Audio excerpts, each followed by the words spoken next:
ಅಧಿಕಾರ ಇದ್ರೆ ಏನ್ ಬೇಕಾದ್ರೂ ಮಾಡಬಹುದಾ? ಸಚಿವರಾದ್ರೆ ಮಕ್ಕಳ ಮೇಲೆ ದರ್ಪ ತೋರಿಸಬಹುದಾ? ಕೋಟಿ ಕೋಟಿ ಕೊಳ್ಳೆ ಹೊಡೆದವರನ್ನ ಬಿಟ್ಟು ಮಕ್ಕಳ ಮೇಲೆ ಅಧಿಕಾರ ತೋರಿಸುವುದು ಎಷ್ಟು ಸರಿ? ಮಿಸ್ಟರ್ ಮಧು ಬಂಗಾರಪ್ಪ, ನೀವು ಮಾಡಿದ್ದು ಎಷ್ಟು ಸರಿ ಅಂತ ನಾವಲ್ಲ, ಕರ್ನಾಟಕದ ಜನ ಪ್ರಶ್ನೆ ಮಾಡ್ತಾ ಇದ್ದಾರೆ. ಈ ಪ್ರಶ್ನೆ ಕೇಳೋದಕ್ಕೆ ಕಾರಣ ಈ ಮಾತು. ಅದೇನು ಮಾತಂತ ನೀವೇ ನೋಡಿ. ಭರತ್ ಏನಂದ? ಯಾರ ಅವನು? ಅಂಡ್ ಯಾರು ಅದನ್ನ ಹೇಳಿದ್ರು ಕನ್ನಡ ಬರಲ್ಲ ಅಂತ ಹೇಳಿ ರೆಕಾರ್ಡ್ ಮಾಡಿ take action against them. This is very stupid. ಅದನ್ನ ಹೇಳಿ, ಯಾರು ಅವರು ಟೀಚರ್ ಯಾರಿದ್ದಾರೆ BO? No, this has to be taken up very seriously. ವಿದ್ಯಾಮಂತ್ರಿ ಕನ್ನಡ ಬರಲ್ಲ ಅಂತ ಹೇಳಿ ಯಾರೋ ಹೇಳಿದ ಅವನು. ಯಾ ಕರೆಕ್ಟಾ? No no yeah this you have to take action. ನಾನು ಅದನ್ನ ಸುಮ್ಮನೆ ಕೂತ್ಕೊಳ್ಳೋದಕ್ಕಾಗೋದಿಲ್ಲ. ಅಬ್ಬಾ, ಅದೇನು ಮಾಡಬಾರದ ತಪ್ಪನ್ನೇ ಮಾಡಿದ್ದಾನೆ ಅನ್ನೋ ಹಾಗೆ ನಮ್ಮ ಶಿಕ್ಷಣ ಸಚಿವರು ಮಾತನಾಡ್ತಾ ಇರೋದನ್ನ ಕೇಳಿದ್ರಿ ಅಲ್ವಾ? ಅಂದ ಹಾಗೆ ಆಗಿದ್ದಿಷ್ಟೇ.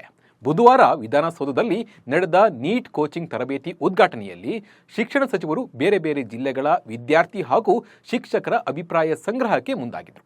ಈ ವೇಳೆ ಆನ್ಲೈನ್ನಲ್ಲಿ ಅಭಿಪ್ರಾಯ ಹಂಚಿಕೊಳ್ಳುವ ವೇಳೆ ವಿದ್ಯಾರ್ಥಿಯೊಬ್ಬ ವಿದ್ಯಾಮಂತ್ರಿಗೆ ಕನ್ನಡ ಬರಲ್ಲ ಅಂತ ಹೇಳಿದ್ದಾನೆ. ವಿದ್ಯಾರ್ಥಿ ಹೇಳಿಕೆಯನ್ನ ಆರಂಭದಲ್ಲಿ ತಮಾಷೆಯಾಗಿ ತೆಗೆದುಕೊಂಡ ಶಿಕ್ಷಣ ಸಚಿವ ಮಧು ಬಂಗಾರಪ್ಪ ನಂತರ ವಿದ್ಯಾರ್ಥಿ ವಿರುದ್ಧ ಗರಂ ಆದ್ರು. ಈಗ ನಾನೇನು ಉರ್ದುವಿನಲ್ಲಿ ಮಾತನಾಡ್ತಾ ಇದ್ದೀನಾ? ಸ್ಟೂಪಿಡ್, ಯಾರು ಹಾಗೆ ಹೇಳಿದ್ದು? ಮಾಹಿತಿ ತೆಗೆದುಕೊಳ್ಳಿ, ಸುಮ್ಮನೆ ಬಿಡಬೇಡಿ ಅಂತ ಶಿಕ್ಷಣ ಇಲಾಖೆಯ ಪ್ರಧಾನ ಕಾರ್ಯದರ್ಶಿ ರಿತೇಶ್ ಕುಮಾರ್ ಸಿಂಗ್ ಅವರಿಗೆ ಮಧು ಬಂಗಾರಪ್ಪ ಸೂಚನೆಯನ್ನ ನೀಡಿದ್ರು. ಭರತ್ ಏನಂದ? ಯಾರ ಅವನು? ಏನೀಗ ಉರ್ದು ಅಲ್ಲ ಮಾತಾಡ್ತಾ ಇದ್ದೀನಿ. ಆ ಟಿವಿಯವ್ರು ಬೇರೆ ಅದನ್ನ ಹಾಕೊಂಡು ಹೊಡಿತಾರೆ ನೋಡಿ. ಭರತ್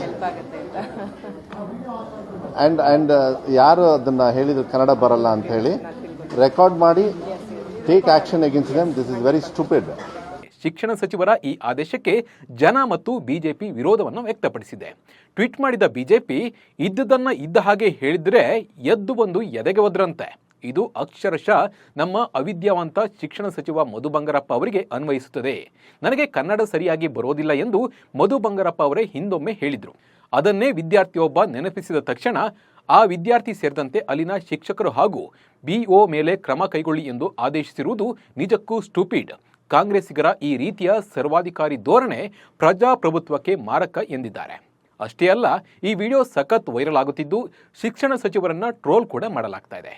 ಸತ್ಯ ಹೇಳಿದ ವಿದ್ಯಾರ್ಥಿಗೆ ಶಿಕ್ಷೆ ನೀಡಿದ ಅವಿದ್ಯಾ ಮಂತ್ರಿ ಮಧು ಬಂಗಾರಪ್ಪ, ಜ್ಞಾನ ದೇಗುಲವಿದು, ಧೈರ್ಯವಾಗಿ ಪ್ರಶ್ನೆ ಮಾಡು ಅನ್ನೋ ಪೋಸ್ಟ್ಗಳು ಸೋಷಿಯಲ್ ಮೀಡಿಯಾದಲ್ಲಿ ಸದ್ದು ಮಾಡ್ತಾ ಇದೆ.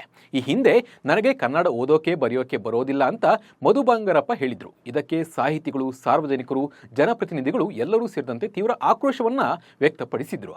ಹಾಗೆ ಕನ್ನಡ ರಾಜ್ಯೋತ್ಸವದ ವೇಳೆಯಲ್ಲಿ ಇದೇ ತಿಂಗಳು ಕನ್ನಡ ಭಾಷಣವನ್ನ ತಪ್ಪಾಗಿ ಓದಿದ್ರು ಮಧು ಬಂಗಾರಪ್ಪ. ಆಗ ಕೂಡ ಅವರು ಟ್ರೋಲ್ ಆಗಿದ್ರು. ಆಗ ಸಿದ್ದರಾಮಯ್ಯನವರೇ ಮಧು ಬಂಗಾರಪ್ಪನವರಿಗೆ ಸ್ಪೆಷಲ್ ಕ್ಲಾಸ್ ತೆಗೆದುಕೊಂಡು ಕನ್ನಡ ಕಲಿಸಿ ಅಂತ ವ್ಯಂಗ್ಯವಾಗಿ ಬಿಜೆಪಿ ಟ್ವೀಟ್ ಮಾಡಿತ್ತು. ಈಗ ವಿದ್ಯಾರ್ಥಿಗಳ ಕೈಯಲ್ಲಿ ಕನ್ನಡ ಬರಲ್ಲ ಅಂತ ಹೇಳಿಸಿಕೊಂಡು ಮತ್ತೆ ಟ್ರೋಲ್ ಆಗ್ತಾ ಇದ್ದಾರೆ.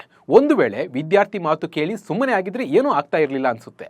ಅಧಿಕಾರ ಇದೆ ಅನ್ನೋ ದರ್ಪದಲ್ಲಿ ಆ ವಿದ್ಯಾರ್ಥಿ ಮೇಲೆ ಕ್ರಮಕ್ಕೆ ಆಗ್ರಹಿಸಿದ್ದು ಇಷ್ಟಕ್ಕೆಲ್ಲ ಕಾರಣವಾಗಿದೆ.